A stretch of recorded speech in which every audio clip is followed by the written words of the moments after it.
Bonjour, bonsoir et bienvenue dans ce nouvel épisode du Studio 7.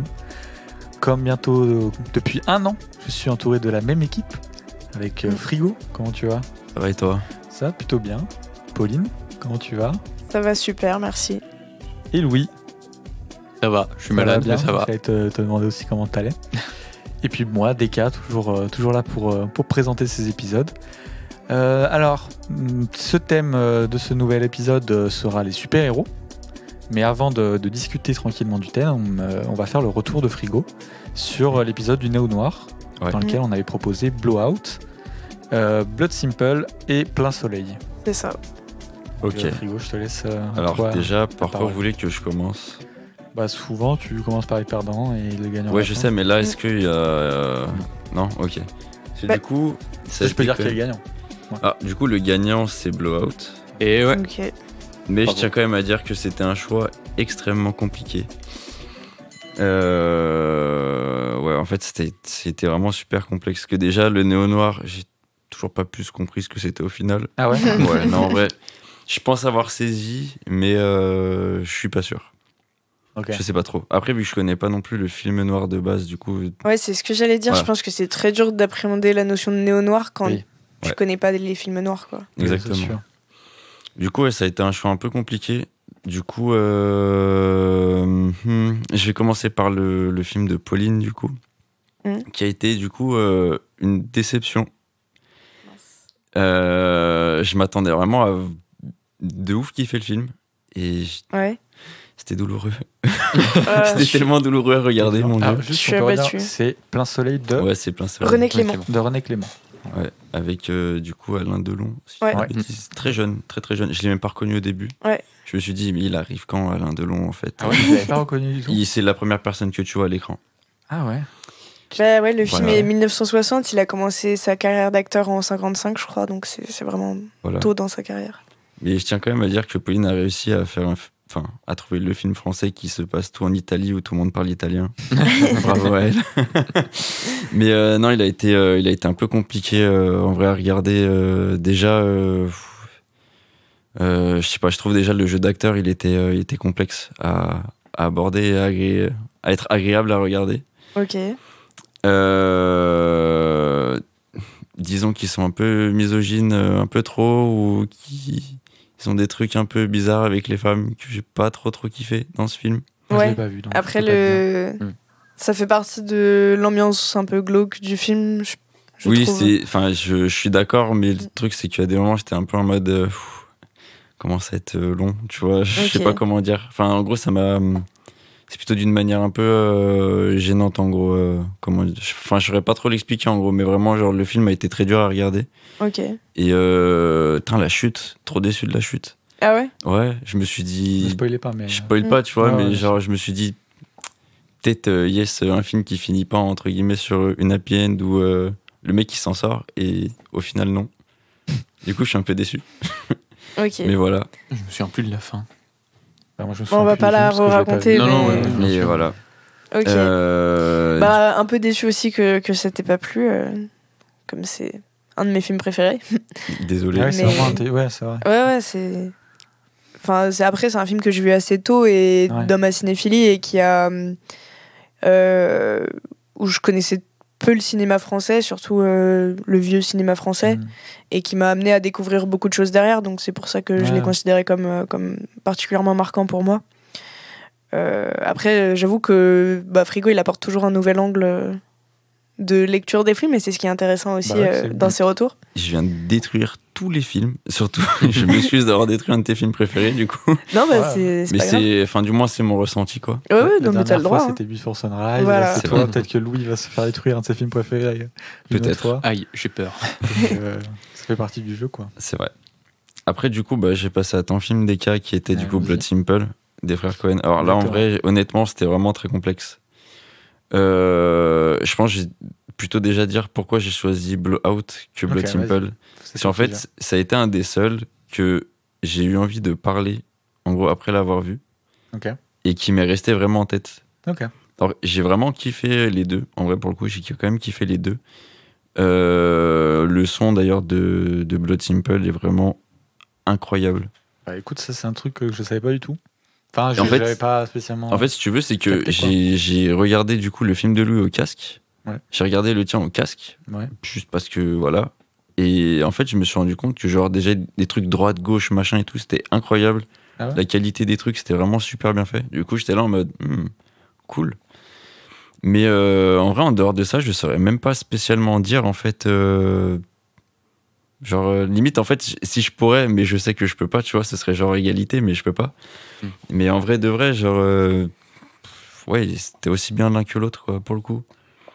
Donc j'ai pas grand chose à dire en fait sur le film. Ouais, J'ai vraiment bien T'as aimé. aimé particulièrement, ou des trucs qui t'ont gêné, ou des trucs que t'as moins aimé? Écoute, non, il y a pas grand chose que j'ai pas apprécié. Non, en vrai, honnêtement, non. J'ai quand même bien aimé le film dans sa globalité, hein, pour être honnête.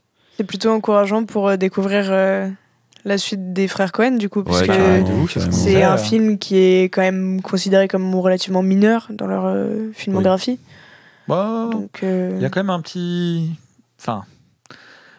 C'est pas dans le plus bas de la filmo, tu vois. Je trouve qu'il y a quand même un petit truc. Ah non, et puis. En tant que premier film. Non, mais même dans comment il est perçu aujourd'hui, je trouve que c'est pas, ça se démarque pas, tu vois. C'est pas le trio de tête ou quoi, mais je trouve qu'il est mineur, je dirais pas ça. Oui, non mais plus, en tout cas, c'est plutôt de bon augure pour qu'ils kiffent d'autres films des frères Cohen derrière. Ouais, carrément. Enfin, surtout que tu te dis, genre, si le premier film il est aussi qualitatif niveau son et image, genre la suite elle peut être que mieux, tu vois.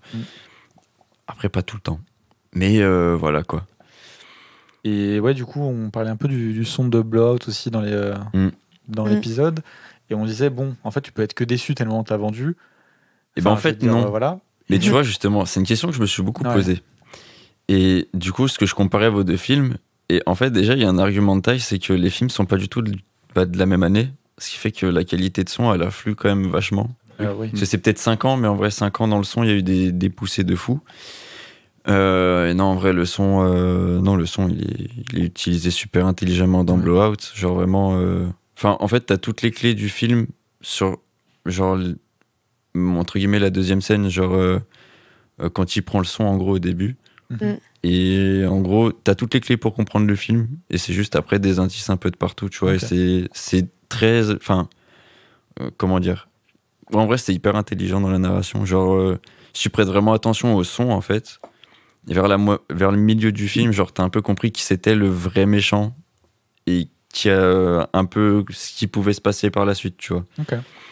Et ouais, non, en vrai, pareil sur ce film-là, j'ai pas grand-chose à dire. Juste que je sais pas comment dire, un peu déçu de la prestation de John Travolta. Ah ouais? Ouais. Ah, moi, j'aime bien. C'est pas horrible, mais voilà. Et la dernière scène, le feu d'artifice. Magnifique. Vraiment, le plan est magnifique. La musique, j'en parle même pas. Ouais, c'est incroyable. Cette scène, elle est folle. Par contre, elle est super belle. J'ai vu, parce que je suis un peu allé me renseigner et tout aussi pour savoir quelle est quelle. Fin plus triste du cinéma, je suis pas d'accord. Non, oui, je suis pas d'accord non plus. Vraiment, mais elle est très triste, mais elle est très chouette. Moi, j'aime beaucoup quand même. Elle est vachement cool, par contre, je suis d'accord. Et moi, j'ai une question pour toi, du coup. Ouais. On avait parlé un peu des demi-bonnettes dans l'épisode. Et bah, je sais toujours pas ce que c'est. Les moments où t'as pas remarqué qu'à plein de moments, le premier plan et le second plan sont tous les deux nets et qu'il y avait une zone de flou au milieu? Non, franchement, je pense que j'ai pas les écrans nécessaires pour voir ce genre de choses. Si, en vrai, si. Ah ouais. Tu le vois sur ton téléphone, quoi, quand t'as les plans, ouais. C'est au moment souvent où il prend le son, justement, au début du film. Tu sais, à un moment, il entend une chouette. Ah, ok. Et t'as la chouette et les lunettes. Qui est Après, celle-là, elle est plutôt bien gérée, parce que vu que c'est très sombre, tu vois pas la zone de flou. Il y en a une autre. Il y en a d'autres. C'est souvent des moments de discussion où lui, il est au premier plan, il y a des gens qui parlent au second plan. Et du coup, t'as les deux. Mais tant mieux si tu les as pas vus, c'est que justement. Non, je vais pas te mentir. Ça va pas. Parce que moi, je disais que le risque, c'était que ce genre de choses choque un peu l'œil et puisse sortir quelqu'un du film parce que c'est antinaturel.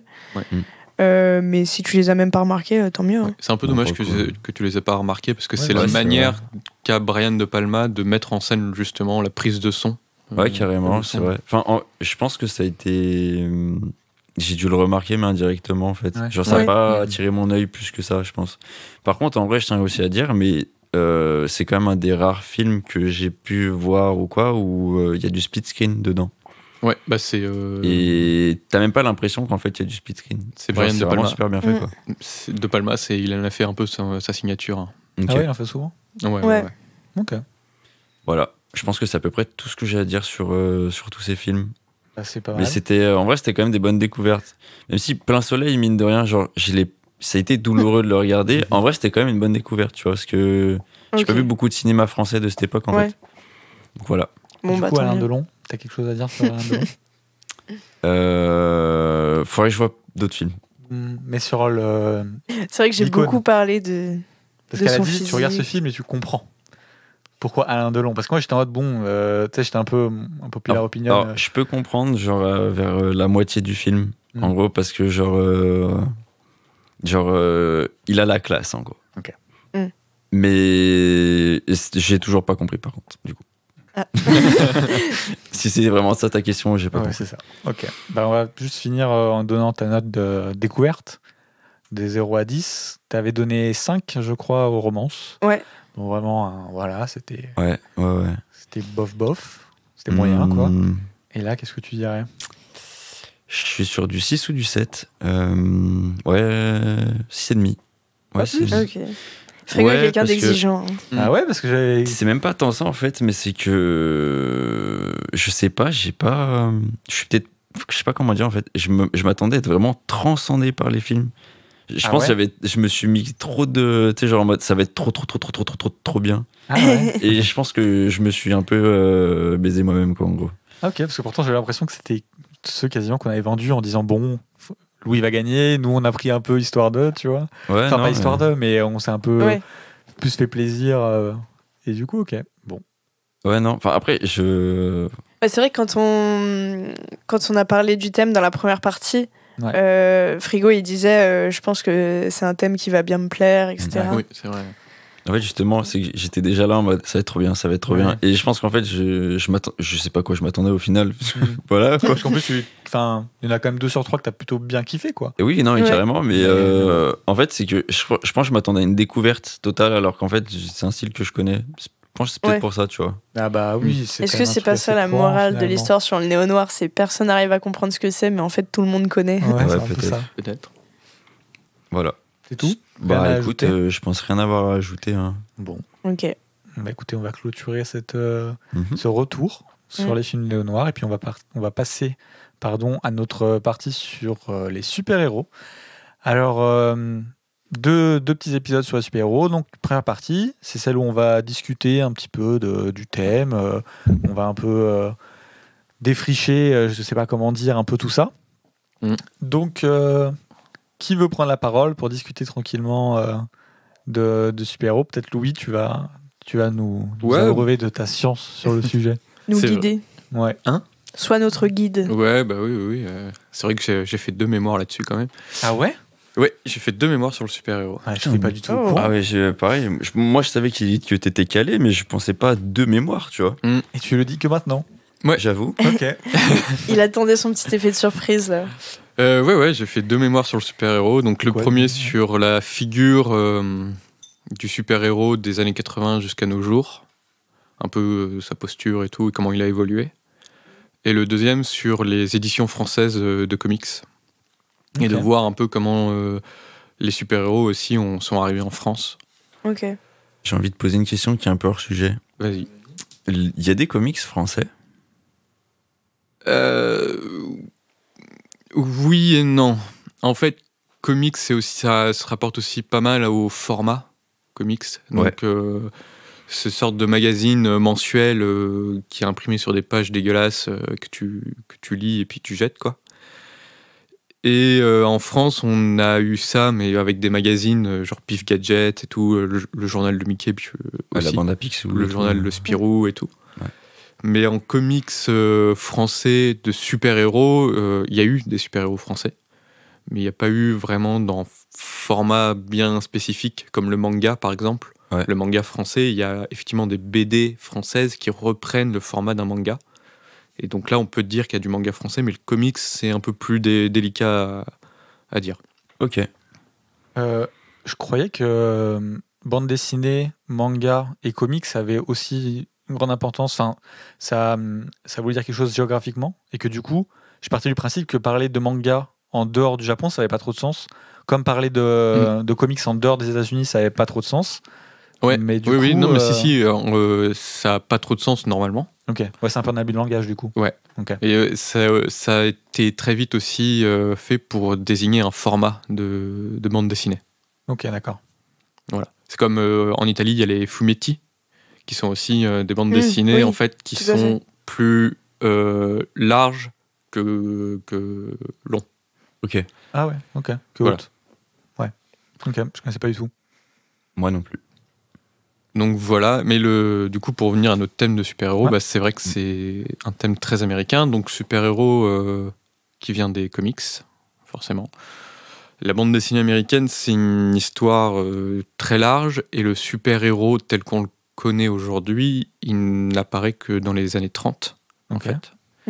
Donc on prend notamment Superman comme le premier super-héros, parce que ce qu'on donne en définition du super-héros, c'est une personne qui fait des actes héroïques, mais avec des super pouvoirs. Et dans un costume, disons-le, bigarré. Ok, d'accord.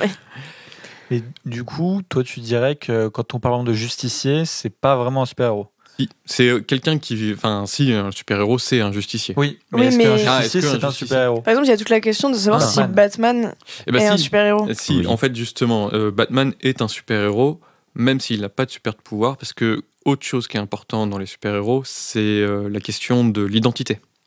L'identité secrète est quelque chose d'assez propre aux super-héros. Alors. Et après, j'ai envie de dire que l'argent est un super pouvoir. Oui, voilà. Et en vrai, Batman a...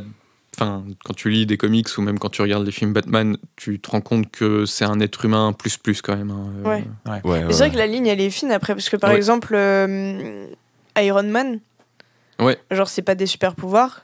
Ouais, mais il a un équipement qui lui donne des super pouvoirs. Après, quand même, il a... Comme Green Lantern. C'est un truc il a une batterie nucléaire à la place du cœur, quoi. Ouais, mais c'est... Tu vois, si tu voulais être très pragmatique, tu pourrais dire que c'est pas surnaturel et que théoriquement, ce serait possible dans notre réalité. Ouais, c'est vrai.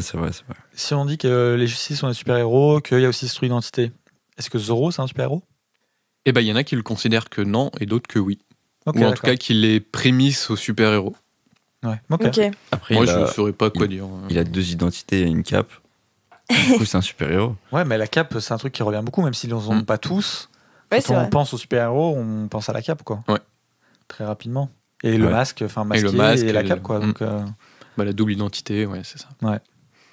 Donc voilà, mais c'est très américain, et je sais, en France, on en a sans doute à une époque pour un peu parodier les Américains.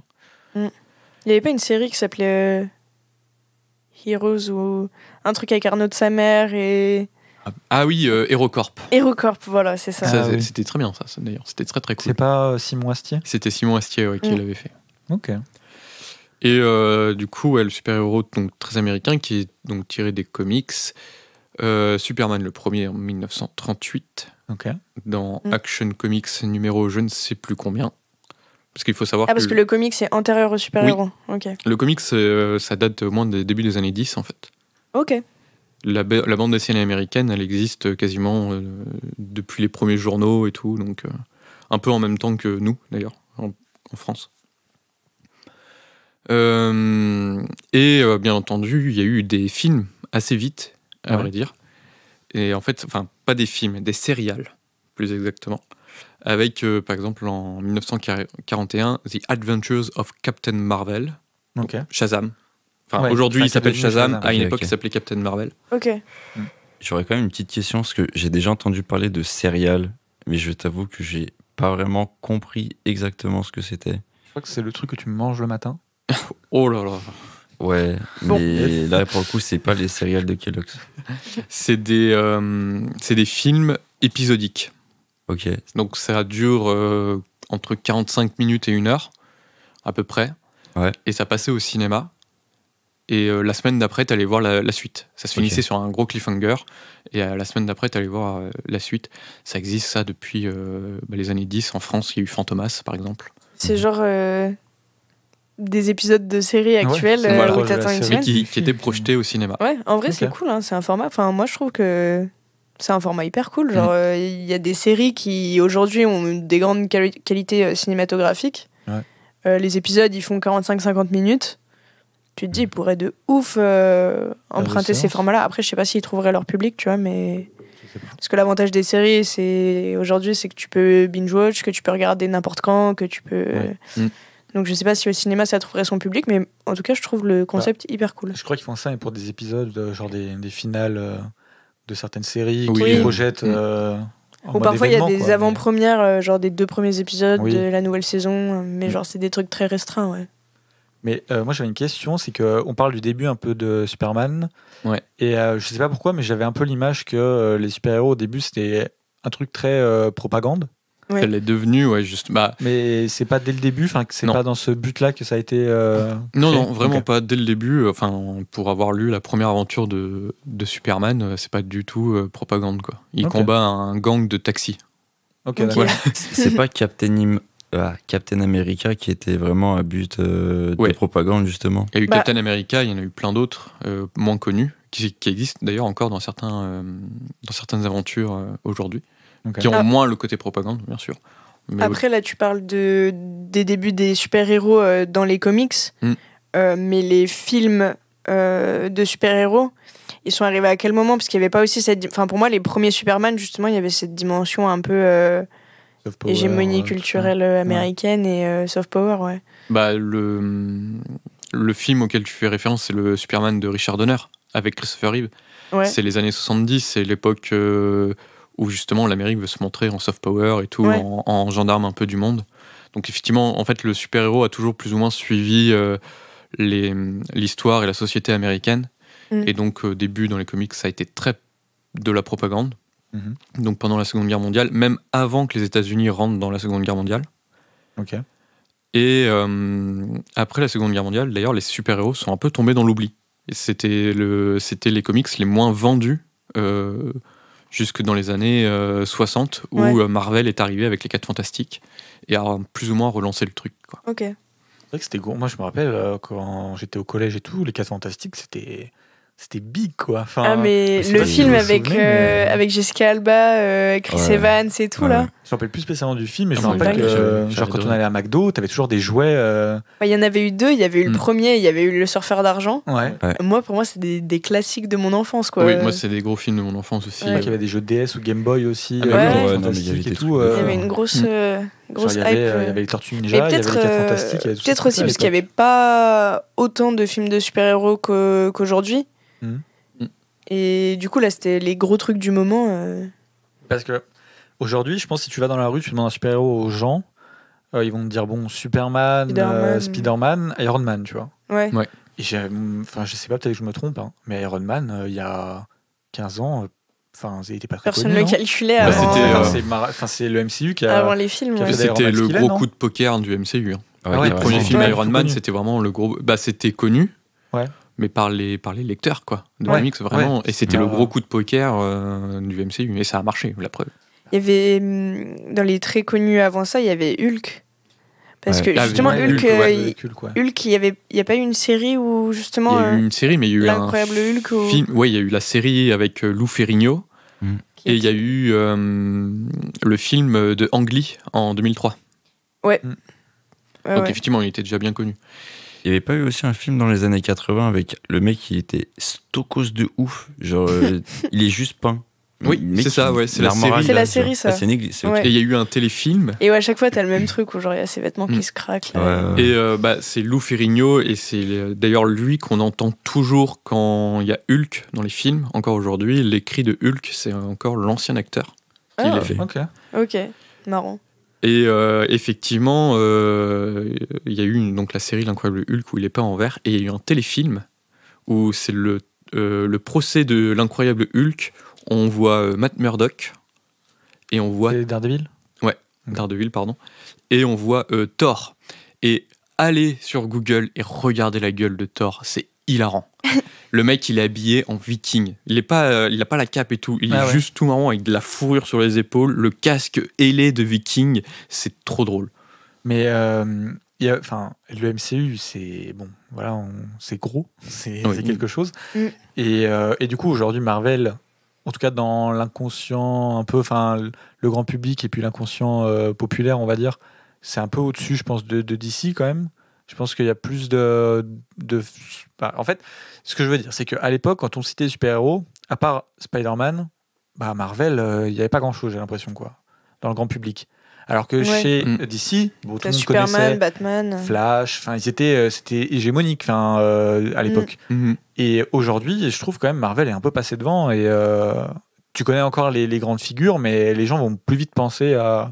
parce qu'après, le MCU, c'est devenu genre une machine à broyer le cinéma, quoi. Ouais. Et en fait, à une époque, on connaissait aussi plus DC parce que Marvel était dans une merde financière immense. Dans les années 80, Marvel a failli ne plus exister, en fait.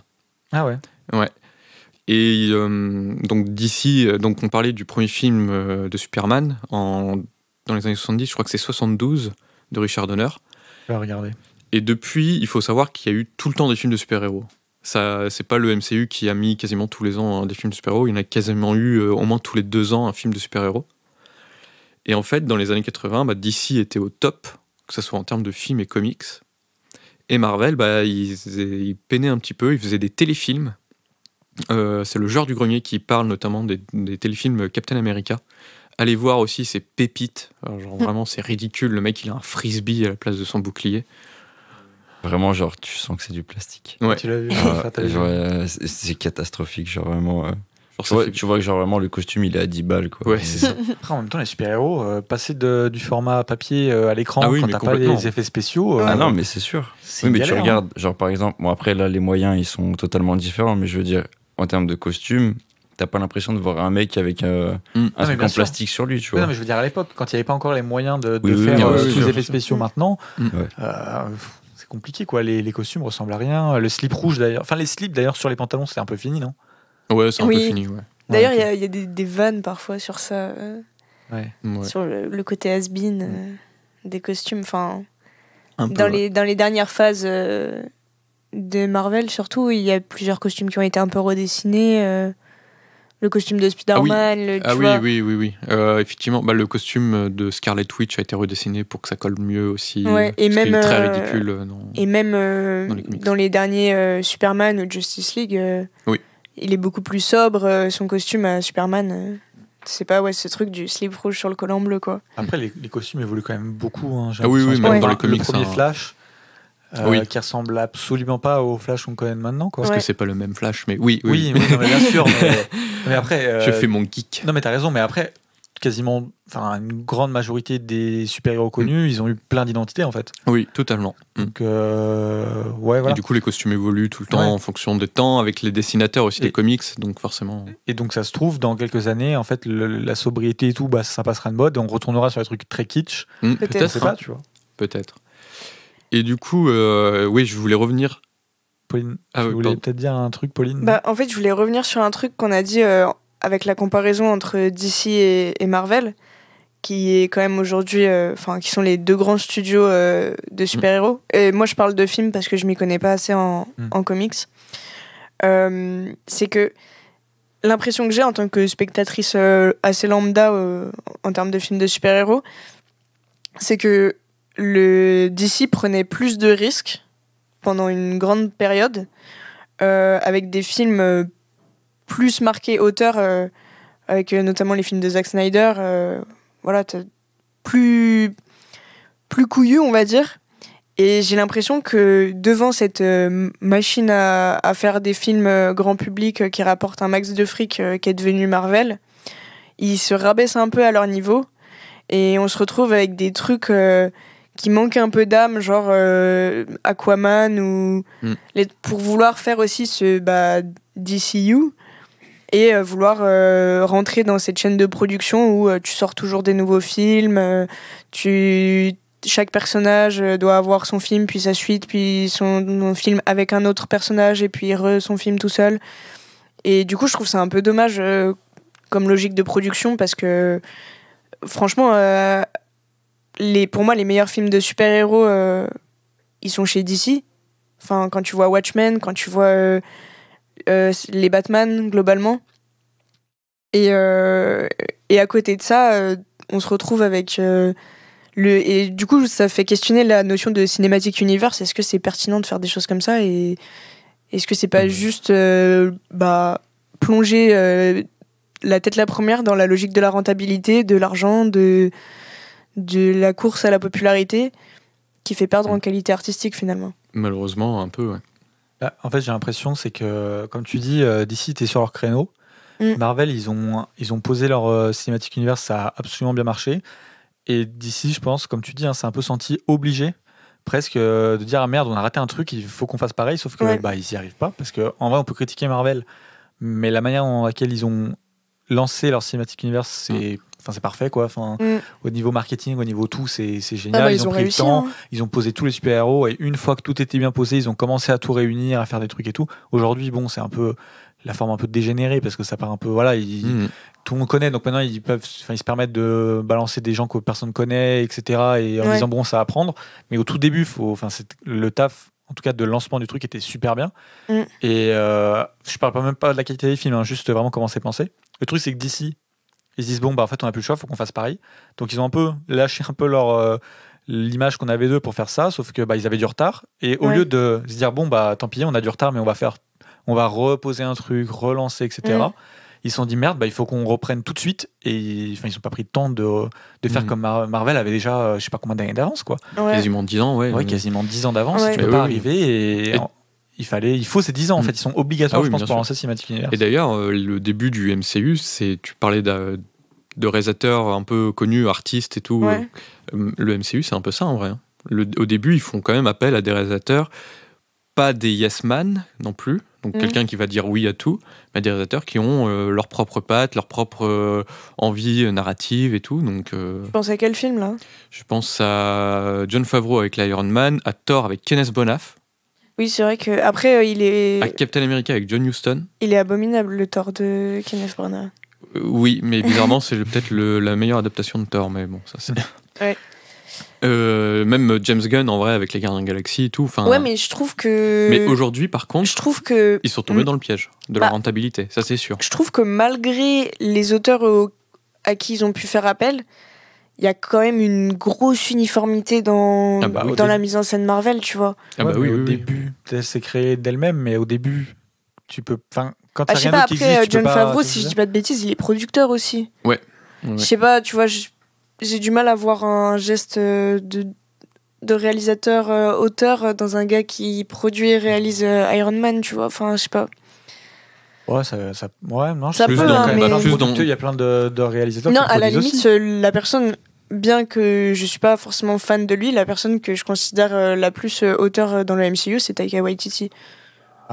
Oui, c'est vrai. Mais il y a eu James Gunn, mais il y a eu plein de... Tu reconnais son style et malgré d'autres récemment. T'as eu Chloé Zhao, j'ai pas vu les Après, bon, je crois que c'est... Sam Raimi, tu vois, j'ai trouvé ça catastrophique. Ouais, mais je crois que c'est un peu des cautions, mais en fait, je crois que...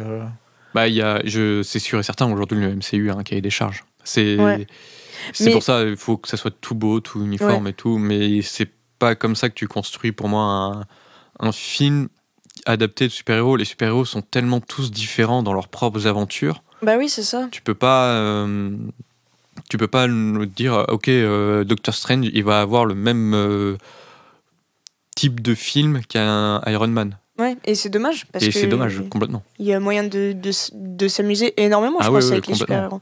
Mais du coup, je trouve que ça pose une autre question assez importante et peut-être un peu touchy. Enfin, vous allez dire ce que vous en pensez, mais c'est... tu vois, on critique énormément les films de super-héros. Enfin, c'est en général. Mais dans le milieu cinéphile, du moins. Et moi, je suis la première à considérer qu'il faudrait que ça s'arrête parce que vraiment, j'en peux plus. En tout cas, sous cette forme, quoi. Ouais, sous cette forme-là. Particulièrement le MCU, du coup, vraiment, j'en peux plus. Chaque nouveau film me donne envie de dégueuler. Enfin, je trouve ça de plus en plus moche parce que t'as l'impression que, vu qu'ils savent qu'ils vont faire des recettes dans tous les cas, en fait, ils s'en foutent que ce soit bien, que ce soit beau, que ils les sortent à la pelle, ils sortent à la chaîne. C'est ça. Donc, et quand tu vois les budgets qu'ils ont dessus, moi, je trouve ça hallucinant de voir le résultat de certaines scènes du dernier Spider-Man. Quand tu vois le budget qu'il a et quand tu vois à quel point c'est dégueulasse, tu vois, vraiment je comprends pas. Et en même temps, c'est des films qui ont un succès énorme, qui ont une fanbase énorme, que plein de gens aiment. Et du coup, c'est vrai que ça questionne sur quelle est ma légitimité de dire ça ne devrait pas exister alors que plein de gens kiffent. Et en même temps, je trouve ça triste pour le cinéma parce que ça a des conséquences que les gens qui aiment ne voient pas forcément. À savoir écraser beaucoup d'autres productions plus indépendantes, rendre difficile la production plus d'auteurs parce que ce qui marche aujourd'hui, c'est les films de Yes Man, les trucs un peu uniformisés, etc. Même au niveau de la distribution, quand tu vois des salles de cinéma où tu as 15 fois le film Marvel dans la journée, et à côté tu as 1 ou 2 créneaux pour les autres films. Ouais, c'est ça. Ça rend difficile l'existence d'autres films à côté. Et en même temps, ça marche toujours aussi bien. En même temps, un film qui fait plein d'entrées, ça fait aussi plein de recettes. En France, le système fait que c'est des sous qui vont au CNC, tu vois. Ouais. Mais je trouve que c'est quand même dangereux presque pour l'avenir du cinéma si on veut réfléchir plus loin. Et c'est vrai que c'est quelque chose qui personnellement me questionne beaucoup. C'est genre quelle est la place de ces films dans le sens où c'est des films qui plaisent au grand public, que les gens adorent aller voir, tu vois. Toujours. Ça s'effrite pas un peu? Ça s'essouffle en fait. Je vois énormément de gens qui sont pas dans la sphère cinéphile et qui vont voir quasiment que les Marvel, qui sont en mode en fait on n'a plus rien à cirer, quoi. Ouais, mais regarde les chiffres au box-office. Bizarrement parce que les gens vont voir. Ouais, c'est ça. Moi je parle de ça le surtout. chiffre au box-office, ça veut pas tout dire non plus. Enfin, faut voir aussi les réactions des gens. Les réactions des gens, maintenant, ils vont voir ça, mais ils sont déçus. Ils trouvent que ça s'essouffle. Ouais, mais que le problème, c'est que s'ils continuent d'aller voir, ça continue de faire des top box-office mondiaux. Je pense que Kevin Feige, donc le grand Manitou de Marvel, du MCU, est pas complètement con. Je dis pas... voilà. Je pense qu'il regarde aussi pas mal les avis américains, surtout. Hein. Ouais. Et dernièrement, il a justement vu que ça commençait à s'essouffler et ils ont annoncé un nouveau calendrier en espaçant justement plus les films pour donner déjà plus de temps aussi pour les faire et tout. Ouais, c'est sûrement pas une mauvaise idée. Et c'est pas une mauvaise idée, mais est-ce que ça va justement continuer justement... Enfin, est-ce que c'est la solution, espacer les films pour justement... que ça soit un peu plus arty et pour laisser respirer un petit peu le truc et laisser respirer aussi d'autres films, ou est-ce que les gens ils vont juste rien abattre et ils vont trouver quand même que ça s'essouffle parce que la narration c'est plus ça, les effets spéciaux c'est plus ça, c'est plus les mêmes personnages et tout. Après, donc à voir. Je pense qu'il y a aussi un truc d'engagement, quoi. Quand ça fait 20 ans, enfin je sais pas combien de temps. C'est 2008, non, le début du MCU. Ouais, bon, allez, 15 ans, quoi, que ça existe, que tout le monde, enfin que les gens ont tout vu. Tu sais, c'est un peu comme The Walking Dead, quoi. Genre sur la fin, beaucoup de gens qui étaient en mode bon, ça devient nul, mais bon, ça fait 5, 6, 7 saisons que je regarde. Je vais pas m'arrêter maintenant, quoi. Je continue de regarder, tant pis, parce que voilà. Je pense qu'il y a de ça aussi un peu chez les gens. En fait, même moi, j'ai continué d'aller voir tous les films du MCU au cinéma jusqu'à très tard, parce que c'est les films que depuis que j'ai 9 ans, je vais voir au cinéma avec mes frères. Et du coup, à chaque nouvelle sortie, c'était en mode bon, allez, le précédent il était pas top, mais on va voir le prochain quand même, c'est un peu la tradition et tout. Et là, jusqu'à récemment, où je suis arrivée vraiment à un point de rupture, et j'ai pas vu pas mal des derniers Marvel. Genre, j'ai pas vu Black Widow, j'ai pas vu Wakanda Forever, j'ai pas vu Les Éternels. Enfin, je suis pas trop allée au cinéma. Et là, quand mon frère me propose, tu veux qu'on aille voir Ant-Man and the Wasp, machin truc là, Quantum Mania. Non. Juste non, tu vois. Si tu veux qu'on continue d'aller au cinéma entre frères, on va voir autre chose. Parce que c'est impossible pour moi. Mais il y en a qui s'accrochent peut-être encore à ça. Hein. Je crois que la vraie rupture, j'allais dire, enfin rupture, sachant que j'ai jamais vraiment suivi, mais c'est j'avais vu Thor le dernier, que j'ai pas aimé, et juste après, Tender and Love, ouais. C'est ça, hein. Ou Love and Thunder. Love and Thunder. Ouais. Love and Thunder. Et juste après, il y a Avatar qui est ressorti, le 1, qui est sorti à 13 ans. Et quand t'enchaînes Thor, et après tu vas voir un film qui est sorti à 13 ans et que tu te prends une claque et tu te dis attends, en fait t'as juste l'impression d'avoir perdu 13 ans de blockbuster, en tout cas du cinéma de blockbuster, parce que tu te dis mais enfin je pense qu'il y a on savait faire ça, quoi. Bah ouais, ça ça pouvait assouffler tellement de trucs. Et c'était un peu pareil aussi quand Mad Max Fury Road est sorti. On s'est dit, oh là là, le blockbuster incroyable et tout, ça va peut-être insuffler un nouveau truc. Et Marvel, la machine qui détruit tout est imperturbable, quoi. Non, ça continue, quoi. Après, j'ai espoir quand même, parce que quand tu vois que cette année, les blockbusters qui ont fait énormément d'entrées, c'est Avatar, Top Gun Maverick. C'est des trucs quand même de meilleure facture que les Marvel qui sont sortis cette année. Enfin, je pense. Je ne les ai pas vus, mais voilà. T'en as vu quelques-uns, un ou deux. Comment ? T'en as vu un ou deux, non ? Sorti en 2022, je sais pas ce qu'il y a eu, mais t'as vu Sam Raimi ? Il est sorti en 2022 ? Oui, je crois. Doctor Strange ? Oui. Ok, oui. Et du coup, il y a Wakanda Forever que j'ai pas vu. Ouais. Mais en tout cas, c'est quand même du très bon blockbuster, quoi. Voire excellent, Avatar et Top Gun Maverick. Et ça a fait des super chiffres au box-office, donc peut-être qu'on peut espérer un regain d'intérêt du public pour ce genre de film. Après, le problème aussi de ce genre de film, c'est qu'ils mettent très longtemps à être produits, justement, parce que eux prennent leur temps. Top Gun, ça a mis hyper longtemps parce que ça coûtait très cher et que Tom Cruise, il a dû y mettre beaucoup de sa poche pour faire ce film. Avatar, ça a pris énormément de temps parce que James Cameron, il est trop en avance sur son temps et que du coup, il n'avait même pas la technologie possible pour faire ce qu'il voulait faire. Donc, si on voit ce genre d'anomalie, on va dire, sortir tous les 10 ou 15 ans... c'est dommage, mais bon, on espère que ça en inspirera d'autres. Frigo, tu parles pas beaucoup, est-ce que tu as des choses à dire ? En fait, vous volez toutes mes répliques. Ah ouais ? En fait, il y a des tas de trucs que j'allais dire, en fait, vous avez rebondi sans que j'ai besoin d'intervenir. Donc, non, hésite pas. Hein. Non, mais en vrai, j'ai rien à ajouter au débat, en vrai, pour être honnête. Déjà, toi sur le MCU et tout ça ? En fait, moi, je rejoins sur... je pense qu'en vrai, je me mets à la place du grand public, on va dire, même si je vais pas du tout voir les films du MCU, parce que je suis désintéressé du MCU. T'as des gens, toi, qui vont les voir ? Ouais, un peu, ouais. Et je crois, pour le coup, comment on appelle ça ? Le Thor, Love and Thunder, je crois que ça a été le point de rupture. Et le truc, c'est que j'ai l'impression, en fait, maintenant, genre, il y aura toujours des gros chiffres, mais peut-être avec des mauvaises critiques, parce que ça va être en mode à quel point ça va être mauvais, tu vois.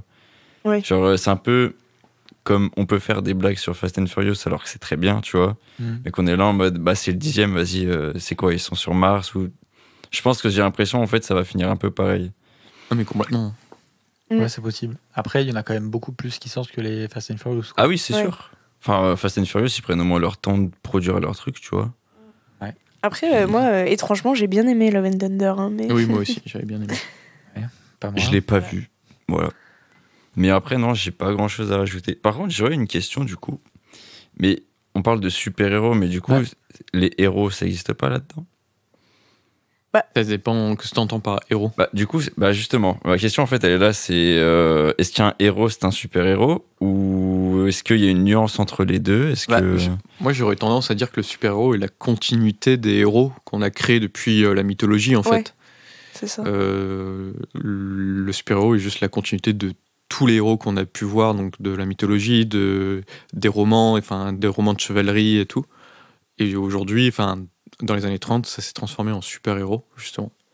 Le super-héros est un héros, quoi. Au sens premier du... Oui, il est très inspiré de la mythologie scandinave. Il y a Hercule. Hercule est effectivement un super-héros Marvel, Ouais, donc ça prend là-dedans, mais c'est quoi que t'entendais par héros ? Justement, c'est ça, en fait. C'est parce que, du coup, on dit super-héros parce que c'est, entre guillemets, des personnes qui sont, physiquement trop puissantes parce qu'il y a des technologies martiennes ou je sais pas quoi, tu vois, ou pas, en gros. C'est intéressant aussi, oui, dans les comics, il y a encore des comics où il y a des héros. Genre, il y a bien des adaptations de Sherlock Holmes, par exemple, qui ont existé en comics. Donc, on prend un héros d'un roman légendaire pour le mettre en comics. Okay. Ou, récemment, j'ai lu un super comics qui s'appelle Camelot 3000, qui reprend les personnages du roi Arthur et de la table ronde dans un futur dystopique, l'an 3000, contre des envahisseurs extraterrestres. C'est génial. Hein. Le scénario est nanardesque, mais c'est vraiment génial. Du coup, là, on reprend le héros du roman de chevalerie pour le mettre dans un comics. Donc, effectivement, le héros existe aussi dans le comics. Est-ce que, du coup, là, il devient un super-héros parce que, je sais pas, moi, il y a un truc en plus, ou est-ce que ça reste un héros ? Il reste héros, justement. Il a encore toujours les failles du roi Arthur qu'il y avait dans les romans de chevalerie et tout. C'est plus ou moins la même histoire, mais dans le futur. Ok. Du coup, là, on va dire le point de rupture entre genre Batman et du coup le roi Arthur, c'est que Batman, il a des super pouvoirs. Et qu'il a Superman, pardon. Et qu'il a une double identité. Ok. Il y a la double identité qui joue pas mal aussi. Alors que le héros, peu importe comment il est, c'est toujours un héros en gros. Le héros, on connaît en général son identité. Ok. D'ailleurs, c'est quand même très drôle ce truc des super-héros de. Genre, ils mettent leur masque et personne ne les reconnaît. Superman, il a littéralement le visage lunettes. Découvert, juste il enlève ses lunettes et il se fait une coiffure gominée. Oui et non, il change son allure. Si tu regardes bien, c'est dans le film avec Christopher Reeve, donc le Superman de Richard Donner. Ouais. Et il y a un moment où on voit vraiment la transformation physique, parce qu'en fait, quand il est Clark Kent, il est tout voûté, il est tout. Non, mais bien sûr. Il est tout bizarre. Et puis quand il est Superman, il se redresse, il est tout droit et il fait sortir son torse. Bien sûr, il y a des variations plus subtiles que ça, mais il a la même gueule. Ouais. Oui, c'est genre en mode sa meuf, elle peut pas le reconnaître, tu vois. Enfin, genre. Je crois qu'il dans un comic, c'est expliqué, mais elle est nulle à chier l'explication. Genre, il arrive à brouiller les esprits des gens. C'est un peu nul. Ouais. Mais du coup, cette question de l'identité, elle est super intéressante vis-à-vis du MCU. Parce que les super-héros du MCU, tout le monde les connaît. Ouais, c'est ce que j'allais te dire. Ouais. Et c'est le gros problème, moi, que j'ai avec ça, c'est que la question de l'identité et de l'anonymat, qui est super importante dans les comics pour certains super-héros, comme Spider-Man et tout, même pour Iron Man, bah, elle n'y est pas du tout dans les films du MCU. Et en fait, au lieu de nous montrer des personnages, on va nous montrer les acteurs. Et c'est le gros problème du Après, c'est un des gros problèmes du MCU, pardon. Pour faire l'avocat du diable, assez littéralement, parce que je considère que Marvel, c'est le diable, je pense qu'ils ont voulu insuffler à leurs films actuels des problématiques modernes et notamment justement l'identité, mais à travers les médias, les réseaux sociaux, etc. Oui. Et dans les derniers Avengers ou trucs comme ça, justement, on voit que les mecs, c'est devenu des stars plus que des super-héros. Je sais plus, je crois, il y a des trucs où ils font des pubs limite, enfin. Oui, bah. Et je pense que. J'aurais aimé le voir un peu plus, tu vois, ça. Ouais. Je pense qu'il y avait un peu ce côté de vouloir se réapproprier l'image justement des super-héros qui de base ont leur identité secrète, etc. Et d'ailleurs, même dans le dernier Spider-Man, il y a toute cette question de son identité, elle a été révélée. Et comment il peut vivre avec ça. Ouais, mais c'est mal fait. Ah, mais je suis d'accord, ça c'est un autre problème. Ouais, mais bien sûr, mais c'est extrêmement mal fait. Mais je pense que c'est l'explication au fait que c'est pas gratuit le fait qu'ils aient voulu jouer de cette histoire d'identité secrète. C'est juste une question. Thor, dans les comics, il a une double identité ? Ouais. Ok. Donald Blake, c'est un médecin. Ah ouais, donc même Thor. Ouais. Ah ouais, d'accord. Okay. Donald Blake, un médecin boiteux, et du coup il a une canne, et quand il frappe sa canne sur le sol, en fait c'est Mjolnir, et il se transforme en Thor. Ok. Ah ouais, bah alors là. Ouais, je savais pas. Et ils font référence dans le premier film Thor. Ah ouais, c'est vraiment référent. J'ai pas vu énormément de films Thor, mais j'ai pas eu souvenir de le voir en médecin en tout cas. Non, mais ils font référence dans le premier film Thor, à un moment quand ils le présentent à d'autres mondes, ils font non, c'est Donald Blake, un docteur. Et voilà, et c'est tout. Et Thor, bref. Du coup, on parle beaucoup de DC et Marvel, mais j'allais y dire trucs. Ouais. Oui. Mais est-ce que instantanément, mais est-ce que ces trucs-là arrivent à avoir une place au cinéma ? Et bien sûr que oui. Ok. Hellboy. C'est vrai. Hellboy, c'est un super-héros quand même spécial, quoi. C'est un super-héros spécial. Le super-héros, c'est un peu le super pas héros. Enfin, il y a un truc un peu. Un petit peu. Un super anti-héros, quoi. Un petit peu anti-héros, ouais. Mais Hellboy, oui, parce qu'il c'est un super-héros, donc il vient de la maison indépendante Dark Horse Comics. Ok. Donc voilà, donc créé par Mike Mignola et tout. Et il a eu donc 2 films par Guillermo del Toro. Ouais. Et un reboot que je n'ai pas vu et qui a l'air horrible. Ouais. Et il va être rebooté d'ailleurs bientôt, encore une fois. Mais bon, à part quelques exemples très fins, c'est quand même très compliqué pour les C'est très compliqué. Il y en a qui. DC, quoi. Ouais, mais parce que c'est aussi les Big Two dans les comics. Après, il y a des adaptations de comics qui ne sont pas forcément des super-héros, puisque les comics ne sont pas centrés que sur les super-héros. Il y a plein d'autres histoires. Une autre question. Il y a plein d'autres histoires, donc ça peut aller de l'histoire policière à de la science-fiction pure et dure. Et donc voilà. D'ailleurs, pour être full transparent avec nos auditeurs, à la base, on a hésité entre justement se cantonner aux super-héros ou adaptation de comics. Et moi, ça m'a mis un peu dans la merde parce que la plupart des films auxquels j'avais pensé, c'était des adaptations de comics, mais pas de super-héros. Et j'ai fait avec. Et là où les super-héros peuvent bien marcher, par contre, et je le vois très bien avec la série The Boys, qui est aussi tirée d'un comics indépendant. Je voulais en parler, ouais. C'est en série, justement, les super-héros marchent très très bien en série, je trouve. C'est quelque chose qui... Comme tu lis des aventures en format papier de mois en mois ou de semaine en semaine, effectivement, le format série ou sérial dans les années 40, ça marchait vachement bien. D'ailleurs, c'est drôle parce qu'on disait au cinéma, Marvel, c'est un peu pas ouf et répétitif et tout, et DC, ils ont un peu plus des trucs et tout. Et j'avais l'impression que dans la série, c'était un peu l'inverse. On avait DC qui avait Supergirl, qui avait Arrow, qui avait The Flash, tous les trucs vraiment un peu teenage, pas très intéressants. Et à côté, t'avais Marvel qui avait Daredevil, qui avait ce genre de trucs. Ouais. Et aujourd'hui, ça a juste l'air tout l'effet nul. Inverse, quoi. Un petit peu, ouais. D'ailleurs, les séries d'ici, là, de l'Arrowverse, malgré leur budget très très nul et des histoires où t'as envie de te flinguer, et il y avait une vraie envie, je trouve, de vouloir adapter des comics. Genre, ils ont, avec leur budget peanuts, ils ont. Moi, j'aimais bien. C'est ridicule, mais ils ont réussi à faire. Enfin, ils ont voulu adapter Crisis on Infinite Earth, donc qui est un gros event DC Comics. Et ils l'ont fait avec leurs costumes cheapos, quoi. Et vraiment, juste l'esprit des gars qui ont fait toutes ces séries-là, je les félicite juste pour ça, tu vois. Contrairement à Marvel. Moi, je trouvais ça très mignon, genre The Flash, Legends of Tomorrow. Ouais, c'est ça, ils ont réussi. Mais je trouve que sur la fin... Non, j'ai jamais fini. J'ai jamais fini les non séries. plus. Le truc, voilà, c'est pareil, moi j'avais regardé Arrow et The Flash. Mais c'est pareil, il y en a trop, tu vois. Maintenant, tu veux suivre le MCU, le DCU, je sais pas trop s'ils ont intégré les séries pour l'instant. Non, le DCU, il va mourir. Mais par contre, le MCU, tu veux suivre, t'es obligé de regarder toutes les séries aussi maintenant. Et c'est infernal. Mais là, le DCU, il va mourir, puisque James Gunn et Peter Safran, qui ont pris la tête de DC, ont annoncé leur reboot de cet univers-là au cinéma et à la télévision.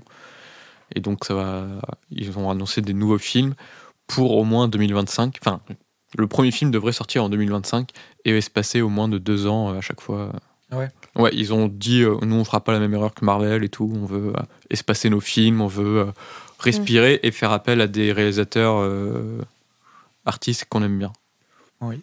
Je voulais juste revenir à The Boys parce que du coup, Louis, tu l'as évoqué rapidement, mais vraiment, c'est absolument génial comme série. Oui, regardez-la. Regardez-la. Il y a 3 saisons pour l'instant, je crois. Ouais. C'est sur Prime Video. Oui. Et en fait, c'est génial parce que ça parle un peu de plein de choses dont on a parlé là, et même le côté... héros utilisés pour la propagande, etc. Mais de manière ultra cynique, ultra trash. Et c'est hyper drôle et décalé. Et c'est tous des anti-super-héros, justement. Ça casse complètement l'image des super-héros de figures héroïques pour le peuple, vraiment qui font des bonnes actions désintéressées, etc. Et c'est vraiment hyper drôle, enfin bref, et c'est bien fait. Je vous conseille vraiment la série. Question, j'avais commencé la série Watchmen, je l'ai pas fini. Ouais. Mais il y a une suite de prévue? Non. Vous savez? C'est une mini-série d'une saison. Ah ouais, elle est très très bien d'ailleurs. Il n'y avait pas de suite de prévu. Non. Je pensais.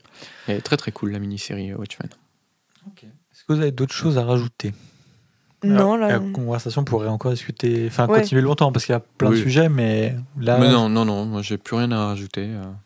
Ah si, allez checker sur internet les premières aventures de Batman en 1943. C'est très très rigolo. Ok. Et allez checker, il y a un film qui s'appelle, c'est le premier film Superman, il s'appelle Superman contre les nains de l'enfer. Oula. Okay. En anglais c'est Superman and the Mole Men, et c'est assez rigolo à voir. Et puis d'ailleurs, en parlant de Superman et même de DC, les séries animées et les films animés de DC sont en général très très bons. Effectivement, on les a pas évoqués, mais oui, c'est très très chouette et très bien fait. J'ai vraiment des souvenirs des Teen Titans et tout ça. Enfin, je kiffais trop, quoi. Non, moi aussi, j'adorais ça. Il y a aussi les films Lego.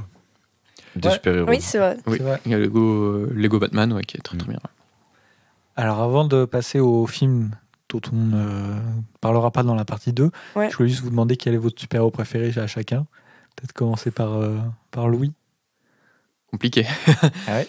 C'est une question très très compliquée. Je vous prends un revers là. Est-ce qu'il y en a qui sait là, pendant que les autres réfléchissent? Pourquoi tu me regardes? Parce que toi, je pense que tu sais. Oui. Oui. Batman. Voilà. Et oui. Tu sais toi. Pourquoi d'ailleurs? Bah parce qu'il parle avec justice et fermeté. Vous n'avez pas les images, c'est justice c'est son point droite et fermeté son point gauche.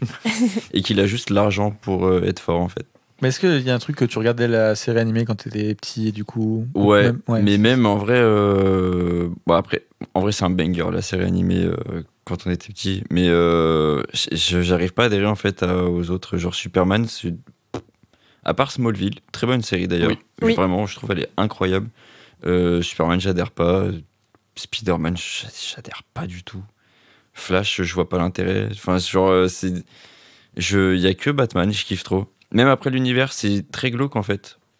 Et j'aime bien le fait que ce soit un peu tout son glauque et tout, comme ça. Vachement cool. T'as bien aimé le dernier film en plus? Ouais, il était cool. Puis il y a des jolies voitures. Ouais, j'en souviens pas. Bah, la Batmobile. Ah oui, bien sûr. Toi, Deka, tu sais? Comme ça, en tout cas, il y a un comics que j'ai lu que j'ai adoré. Là, ça fait un peu.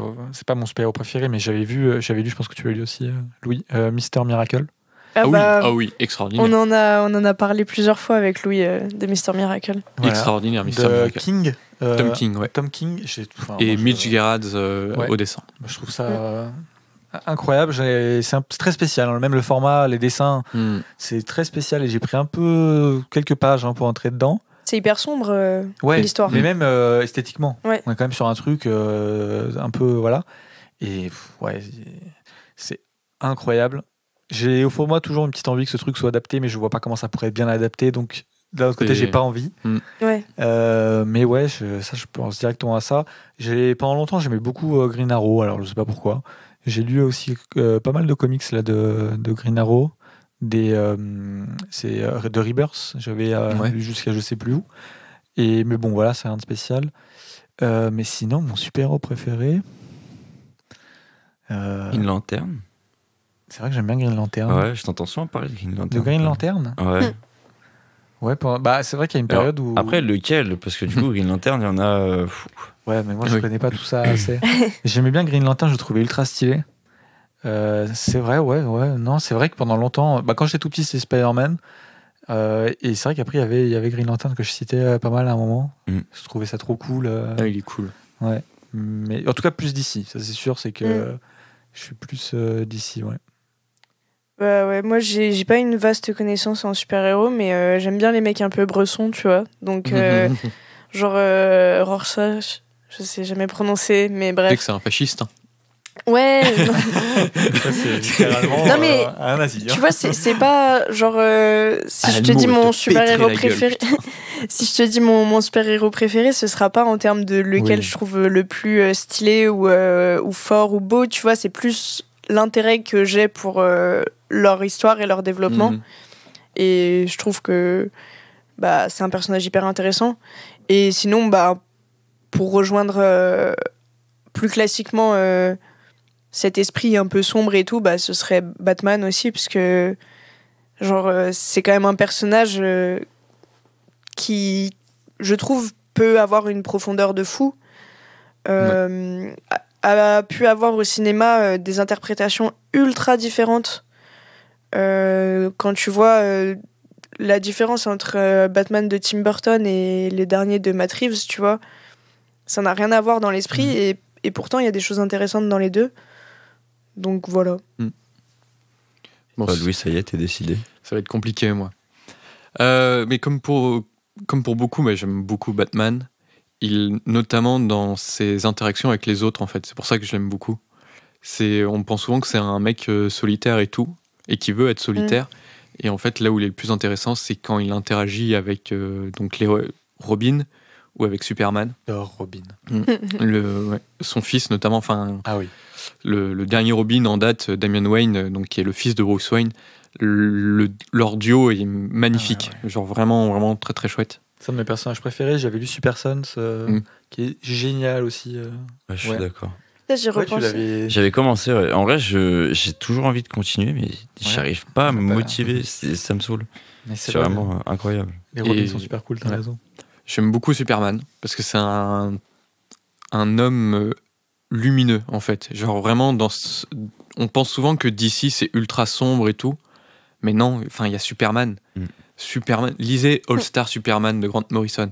Genre vraiment, c'est plein d'espoir et vraiment tu te dis t'as envie de le suivre en fait. C'est un peu le seul personnage aussi lumineux en vrai du DC. Non, il y a Wonder Woman, il y a Flash qui peut être très drôle en vrai. Il y en a plein de lumineux. Et chez DC, mon super-héros préféré, c'est quand même Swamp Thing, la créature des marais. Pour toi, c'est un super-héros. C'est pas tout à fait un super-héros en vrai.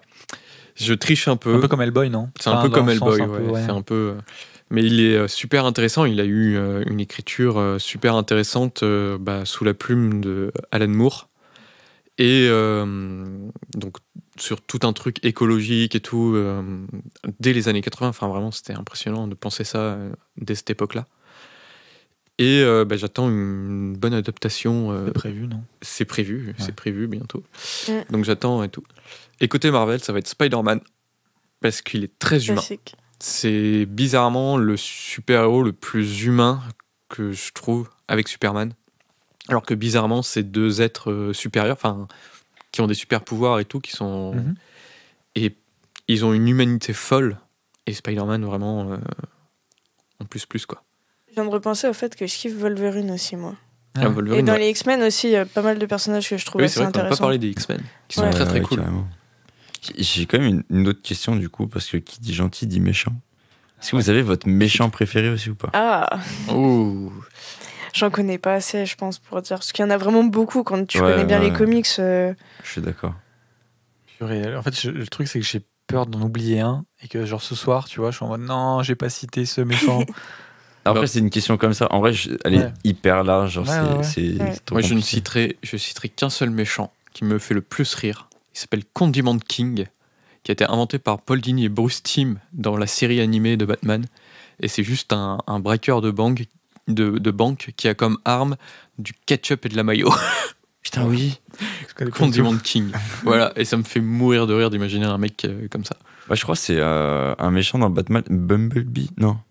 L'homme abeille.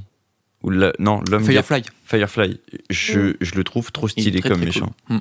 Moi, c'est l'épouvantail en vrai que j'aime beaucoup aussi. Effrayant. Il est effrayant. Il est vachement cool aussi, c'est vrai. Moi, non, j'ai rien. Après, on est quand même obligé de citer Joker, non? Quand on parle de méchants de comics, c'est classique, mais... C'est classique, mais bon, ça reste quand même du haut niveau. Et pour reparler un peu de cinéma, votre Joker préféré du cinéma? Je sais pas assez vu. Mais non, je pense, moi je prends de l'avance, mais je pense que le prochain. De Barry Keoghan? Ouais, franchement, il me hype de ouf. Moi, je vais dire César Romero, point, du Batman des années 60. Ah ouais? Non, en vrai, moi, je kiffe le Joker de Nicholson. Ah ouais? Il est en full roue libre pendant le film, il était en impro total la moitié du temps, parce que c'est Nicholson. Mais c'est un peu Nicholson qui fait du Nicholson. Bah, déjà, cette phrase, je suis contre, je l'ai déjà dit, ça ne veut rien dire. Mais... Elle fait venir me péter la gueule. Parfois, il y a des choix de casting qui sont pertinents par rapport à ça. Mais il est complètement pertinent. Hein. Et du coup, justement, il voulait Nicholson qui fasse le show. Et Nicholson, il est en roue libre dedans. Et ça marche trop bien avec le personnage du Joker dans l'univers de Burton. Moi, je trouve qu'on n'a eu aucun mauvais Joker. Sauf un. Oui, Jared Leto. Ouais. Oui. Bien sûr. Mais voilà. Mais... Enfin, je sais pas. Peut-être que Jared Leto aurait pu être un moins mauvais Joker dans un moins mauvais film aussi. Je pense que c'est un peu ça, ouais. Je sais pas. Honnêtement, je sais pas. Parce que, et en vrai... il était dans des moins bons films, il n'était pas meilleur. Ouais. Donc, je sais pas. En vrai, personnellement, je suis très hype par le prochain Joker de Joaquin Phoenix avec Lady Gaga en Harley Quinn. Oui, moi aussi. Qui, a priori, sera une comédie musicale. Je suis trop curieux de voir ça. Moi, je pense qu'il y a moyen que ce soit dingue, mais... C'est d'accord. Mais pour revenir sur le Joker, moi j'aimerais bien que ça soit pas lui le prochain méchant de Batman. Moi, j'aimerais vraiment qu'on voit d'autres méchants de Batman au cinéma qui méritent vraiment aussi leur place. Le truc, c'est que, tu vois, j'ai l'impression que dans le dernier Batman, on dirait, on dirait, j'ai à croire, j'ai vu tous les films qui vont sortir où je connais tous les scénarios, tu vois. Mais déjà, juste le fait que tu le vois qu'à la fin, tu vois, c'est possible qu'il soit juste là, genre en mode. Ah oui, bien sûr. Tu sais qu'il rôde, mais tu sais pas qu'il est. Tu le vois pas forcément, tu vois. Peut-être. The Riddler, je crois que je l'ai pas vu avant, moi, dans les films. C'est Jim Carrey qui l'avait joué dans Batman Forever. Et il est dans. Quel bon film. Il est dans un autre avant encore, je crois. Oui, dans les Batman des années 66. Oui, il a une combi verte avec des points d'interrogation dessus. Et il est aussi dans la série Gotham. Oui. Qui j'ai pas fini non plus, mais qui pour le coup, jusque là où j'ai regardé, était très stylé et développe super bien les antagonistes parce que Batman c'est un enfant en fait dans la série Gotham. Donc en fait, on s'intéresse plus à comment Gotham en est arrivé là, à être aussi pourri, à être plein de vilains, etc. Cool, cette série. Et ouais, c'est super cool. Et The Riddler est un personnage qui s'appelle Edward Nygma. Et qui travaille à la Gotham Police GCPD, la Gotham Police Department, et qui fait tout le temps des... Et en fait, à la base, c'est un mec tout gentil, tout mignon, quoi, et son développement est hyper cool pendant la série. Je voulais vous dire un petit... Pardon, excusez-moi. Un petit fun fact.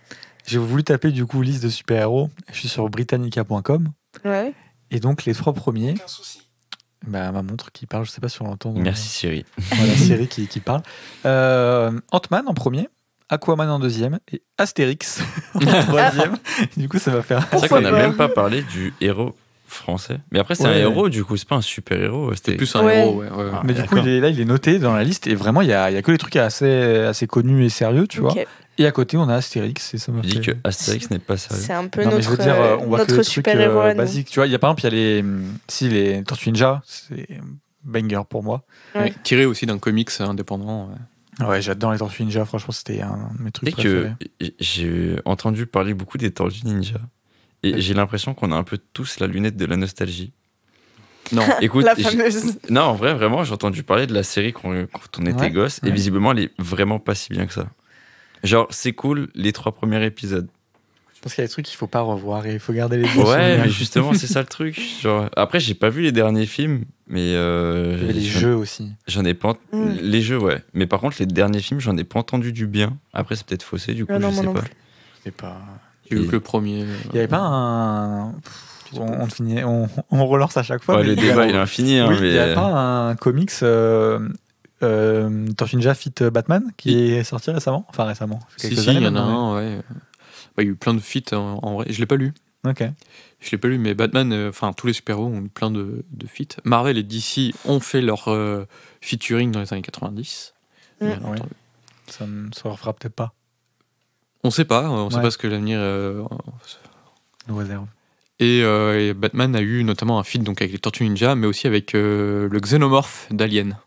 Ah ouais, oh là. Et le Predator aussi, je crois. Enfin bref, c'est incroyable. Vraiment... Et par contre, en vrai, les Tortues Ninja. Ouais, non, vas-y. Et visiblement, les comics sont vachement plus intéressants parce que c'est beaucoup plus dark. Oui, à l'origine, c'était une parodie de super-héros et tout. Et ouais, c'est beaucoup plus sombre et tout. Les mecs, ils pètent des gueules. Ils tranchent tout le monde et tout. Ça a l'air d'être cool. Ok. Bon, je vous propose qu'on enchaîne finalement sur les films qu'on n'a pas choisis, mais je pense que ça va être rapide. C'est pour ça aussi que ça va être très court. C'est permis de plus divaguer, etc. Vous avez eu vraiment beaucoup de choix là où en vrai ça a été très orienté. Non, pas du tout. C'était dur. Ah ouais. Oui. Ok, mais je sais pas, moi je choisis pas les films, je les regarde. Sans voilà, mais c'est peut-être le choix depuis le début de la saison que je crois, dans lequel je crois en moins. Bon, c'est sympa, mais disons que je le défendrai pas jusqu'à la mort, tu vois. Ouais. Et pour en arriver à choisir ça, c'est que voilà. D'accord. mais bon, je sais pas vous. Ouais. Mais je pense qu'on a tous eu le même problème. On a voulu choisir des films, pas forcément de super-héros connus en fait. Moi, c'est même pas ça. Hein. Moi, je peux dire rapidement parce qu'il y en a que 2, donc ça va aller très vite. En fait, je voulais pas prendre un truc Marvel ou DC évident. Le seul truc qui me tentait, c'était Batman le défi, que j'ai vu au Festival Lumière il y a pas longtemps et que j'ai adoré, où je trouve il y a plein de choses intéressantes à dire dessus, mais Frigo l'avait déjà vu.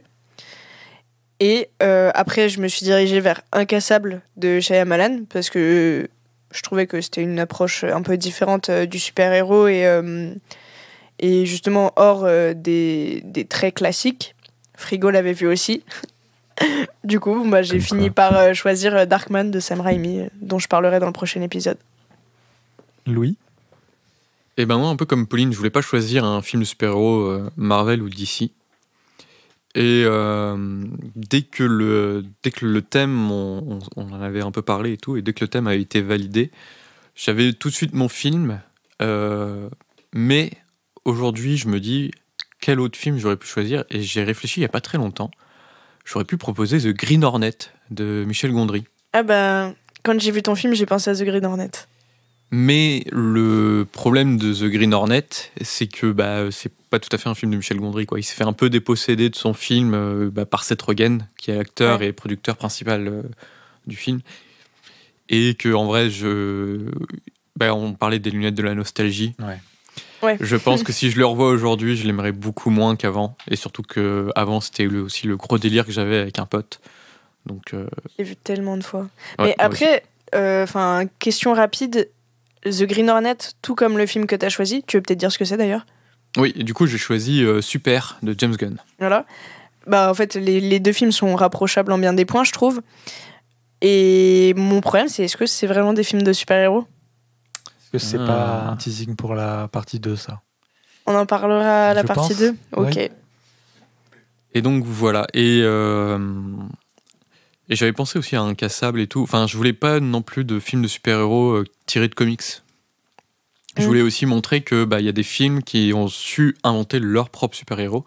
Et donc, il n'y en a pas des masses non plus. Tu as cité Incassable, qui est le meilleur exemple et aussi le meilleur film de super-héros, en vrai. Et Darkman en est un aussi. Hein. Et Darkman, c'est vrai que Darkman en est un aussi. Et j'avais chopé un nom d'un film italien, je sais pas si tu le connais. Oula. On l'appelle Jack Robot, de Gabriele Mainetti. Je connais deux noms, mais j'ai pas vu. Donc voilà, c'est aussi un film de super-héros, donc italien cette fois-ci. Parce que c'est vrai qu'on super-héros, c'est souvent très américain, mais c'est aussi exporté. Là, on est sur du full américain, non entre nous. Oui. Non. Non. Ah oui, c'est vrai. Oui. Et du coup, non, pas moi. Voilà, moi j'ai fini avec les films. Toi, vous venez de me faire penser à un film. J'ai plus nom. Je crois que c'est La Ligue des Gentlemen. Extraordinaire. Voilà. Tiré d'un comics excellent d'Alan Moore, mais le film est à chier.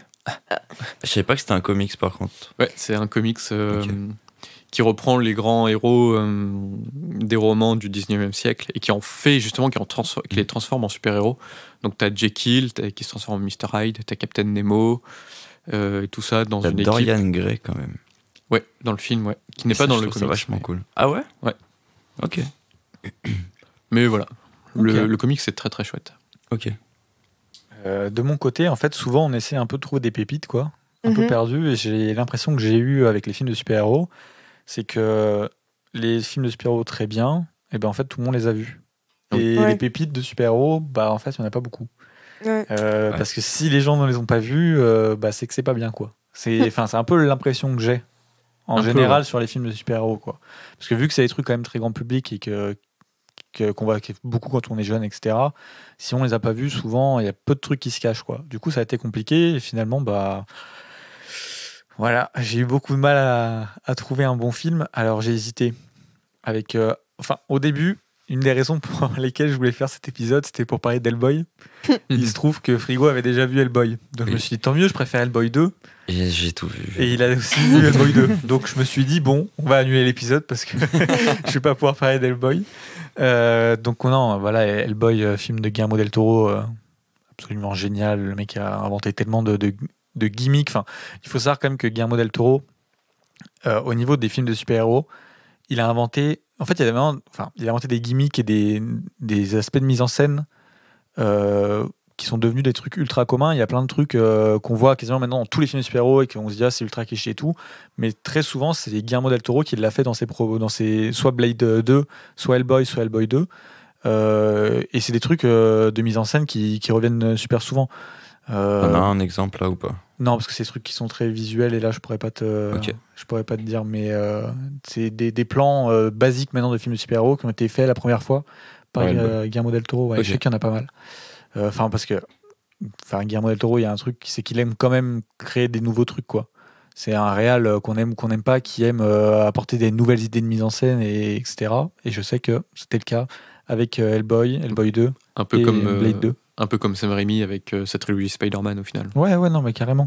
C'est un peu vraiment des pionniers du genre, quoi. Enfin, le genre de super-héros, ils ont posé beaucoup de trucs qui aujourd'hui paraissent normal, quoi. Après, j'ai évidemment pensé à Spider-Man Into the Spider-Verse, parce que ça reste, moi je trouve, un des meilleurs films d'animation que j'ai vu ces dernières années, qui a quand même été une petite révolution dans le cinéma d'animation, au niveau technique, visuel, et même au niveau de l'ambition qu'il a donné à d'autres studios, parce que j'avais un peu l'impression qu'on était dans une période du cinéma d'animation qui se reposait un petit peu, quoi. C'était un peu pépère, en tout cas dans les gros studios. On en parle un peu dans l'épisode animation d'ailleurs. Allez checker. Il y avait les gros films d'animation qui étaient sortis un peu quand on était plus jeune.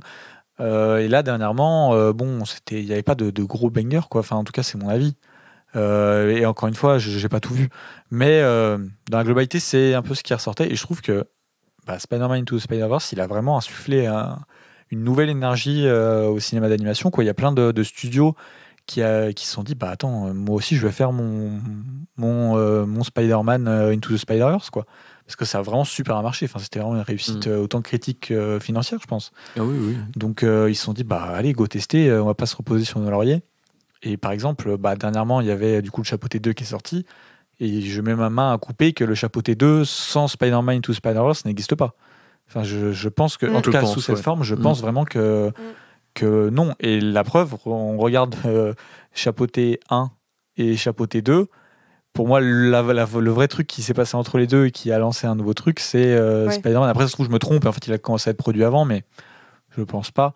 Et ça m'étonnerait pas que... En tout cas, même quand on regarde beaucoup d'interviews de réalisateurs de films d'animation, c'est quand même une fois sur deux qui disent qu'ils ont été complètement scotchés par la proposition de Spider-Man et qu'ils s'en sont inspirés d'une manière ou d'une autre, quoi.